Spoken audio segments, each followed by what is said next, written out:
মানে পেশেন্টলি শুনেছি আমি আপনার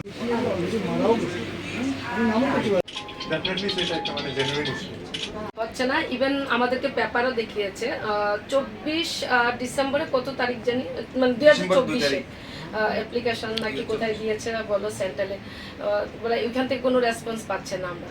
তো আমরা কি করার, আমি যখনই দিল্লিতে যাই এটা নিয়ে কথা বলি, ডাইরেক্টর সাহেব আমাদেরকে বললো টাকাগুলি দিন বলছে 2021 সালে আমরা জমা দিই, কিন্তু দুর্ভাগ্যবশত আজকে 2021 থেকে আজ 2025 চলছে, 4টা বছর চলে গেল, আমাদের ঘর এখন আমরা পাইনি বা পাবো কোন দিন তার কোনো নির্দিষ্ট ডেট এখনও পর্যন্ত আমরা পাইনি। আমরা অফিসারের সঙ্গে এখন যোগাযোগ করেছি, ওনারাও এর আগেও আমরা 6 ফেব্রুয়ারি অফিসারের সঙ্গে যোগাযোগ করেছিলাম, ওনারা কোনো নির্দিষ্ট কোনো জবাব দিতে পারছে না কোন দিন ঘর হবে কোন দিন ঘর হবে না। তারপর মাঝখানে আমরা 6 ফেব্রুয়ারি মুখ্যমন্ত্রীর কাছে আমরা পারমিশন চেয়েছিলাম কথা বলার জন্য, মুখ্যমন্ত্রী আমাদেরকে কোনো পারমিশন দেয়নি এখনও পর্যন্ত। 6 ফেব্রুয়ারি আমরা চেয়েছিলাম কিন্তু এখনও পর্যন্ত কোনো পারমিশন দেয়নি। এখন আমার প্রশ্ন হলো আমরা কোন জায়গা যাই, আমরা হলাম ইডাব্লিউএস, ইকোনমিক্যালি উইকেট সেকশন, তাহলে আমরা বিভিন্ন জায়গা জমিন বিক্রি করে আমাদের যে সঞ্চিত অর্থ সব কিছু নষ্ট করে আমরা এই লাইট হাউস প্রজেক্টের জন্য আমরা যে ঘরের জন্য আমরা আপিল করেছিলাম, তাহলে আমাদের ঘরও পাচ্ছি না, আমাদের টাকাটাও গেল। আজকে আমরা যদি টাকাটা থাকতো আমরা অন্য একটা কাজ করতে পারতাম, কিন্তু আমরা কোনো কিছু করতে পারছি না। আমরা সরকারের কাছে আবেদন করছি, যদি মুখ্যমন্ত্রীর কাছে বিনম্রভাবে আমরা আবেদন করছি, যদি কোনো অসুবিধা থাকে, সরকারের কোনো যদি অসুবিধা থাকে ঠিক আছে, কোনো অসুবিধা নেই, আপনারা আমাদের টাকাটা আমরা যে ব্যাংকে রাখলে যে ইন্টারেস্টটা পেতাম ইন্টারেস্ট সহ আমাদের টাকাটা ফিরিয়ে দিন, আমরা চলে যাই, কোনো সমস্যা নেই। সরকারের সমস্যা থাকতেই পারে, কোনো অসুবিধা থাকতেই পারে, অসুবিধা হলে কোনো অসুবিধা নেই, আমাদের টাকাটা ফিরিয়ে দিন, আমরা ঘরে চলে যাই। আর নতুবা একটা নির্দিষ্ট আমাদের অতি সত্বর যাতে আমাদের ঘরের ব্যবস্থা করে দেওয়া থেকে সেভাবে সদুত্তর পায়নি। তারা বলেছিল কেন্দ্রীয় সরকারের সাথে কথা বলবেন, কিন্তু তারপরেও এখন পর্যন্ত আমাদের কোনো ধরনের মানে আপডেটেড হয় নাই।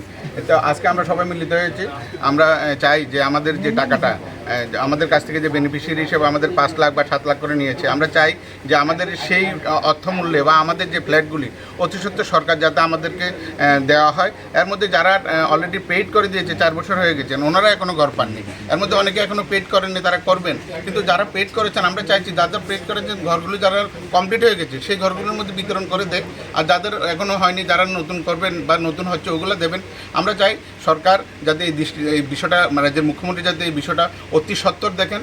আমরা যারা গরিব বিভিন্ন অংশ থেকে বিভিন্ন গ্রামের জায়গা জমি বিক্রি করে নিজের মেয়ের বিয়ের টাকা মানে এখানে জমা দিয়ে ঘরের আশায় শহরে আসার জন্য চেষ্টা করেছেন, ছেলে মেয়েদের বড় করবেন, পড়াশোনা করাবেন, কিন্তু আজকে পর্যন্ত আমরা কোনোভাবেই মানে সেই বিষয়টা আমরা মানে সুফল পাচ্ছি না। আমরা চাই রাজ্য সরকার এটা অতি সত্বর দৃষ্টি দেবেন এবং একটা সলিউশনে আসতে পারি।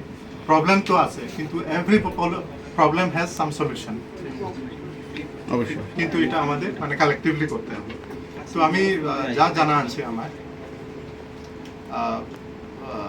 কোভিড তো ছিল, তারপরে একটু জায়গাটা একটু ড্যাম ছিল অনেক মানে নিচে করতে হয়েছে, এক্সট্রা অনেক কিছু মানে লেগেছে। অ্যাকচুয়ালি হোয়াট এভার যে বাজেট ছিল, বাজেট অ্যাকচুয়ালি একটু ক্রস করেছে, ক্রস করার পরে তো তারপরে আবার তো টাকার ব্যাপার এসছে, তো সেই ডেফিনেটলি একটা আর এই কনস্ট্রাকশন যে করছে এটা তো আমরা স্টেট গভর্নমেন্ট থেকে করছি না, এটা মানে শুনেছি বিলোনিয়া থেকে একদল বেনিফিশিয়ারি আজকে টুডা অফিসে দেখা করতে গেছেন, এই বিষয়ে জানতে গেছেন সংঘবদ্ধভাবে।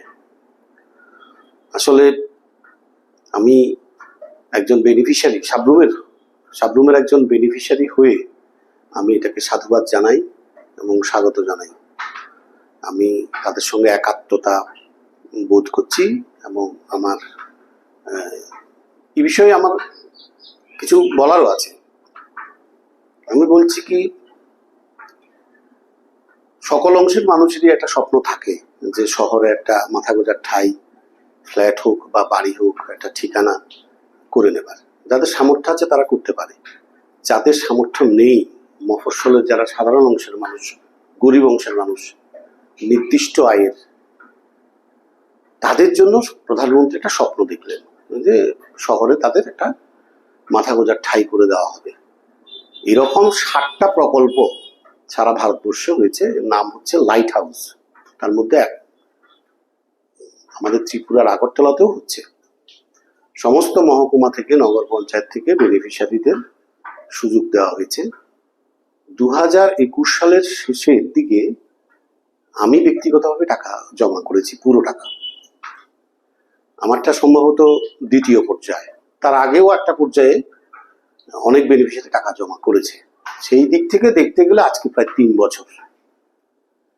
3 বছরে এইটা এখনো হস্তান্তর হয়নি।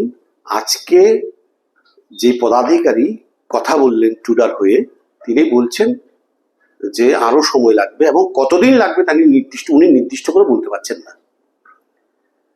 এই যে একটা অব্যবস্থা বলবো, এটা হচ্ছে সাধারণ মানুষ যে স্বপ্ন দেখে,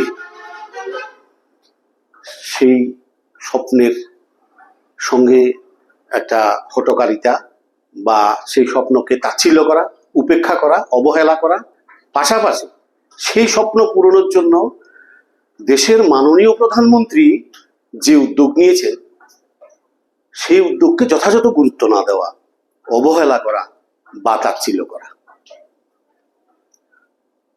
আমরা যারা বেনিফিশিয়ারি, আমরা শুধু শুধু শখের বশে এটা নিই। আমরা একটা নির্দিষ্ট আয়ের লোক, আমাদের কাছে 5 লাখ টাকা অনেক টাকা।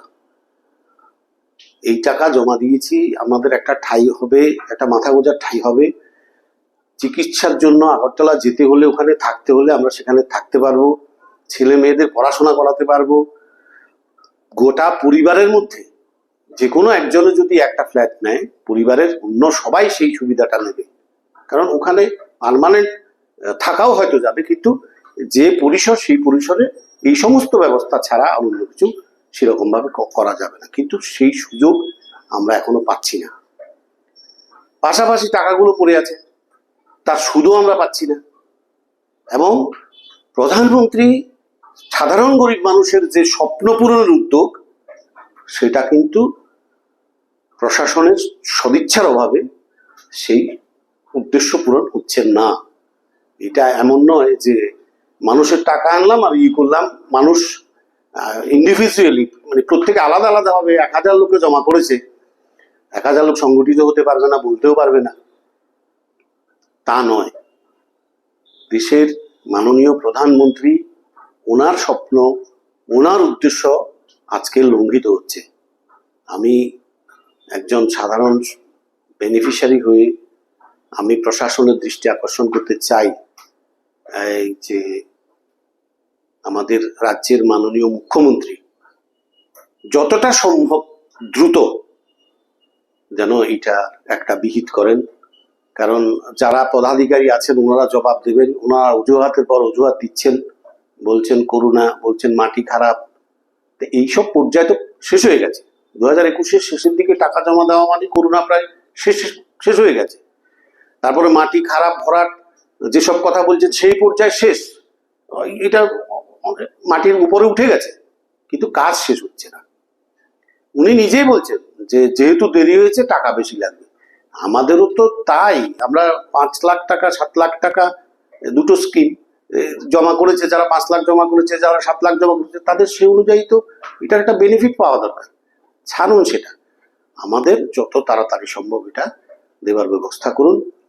তাহলে সাধারণ মানুষের স্বার্থ বা স্বপ্ন যেমন পূরণ হবে, প্রধানমন্ত্রীর স্বপ্ন তেমন পূরণ হবে।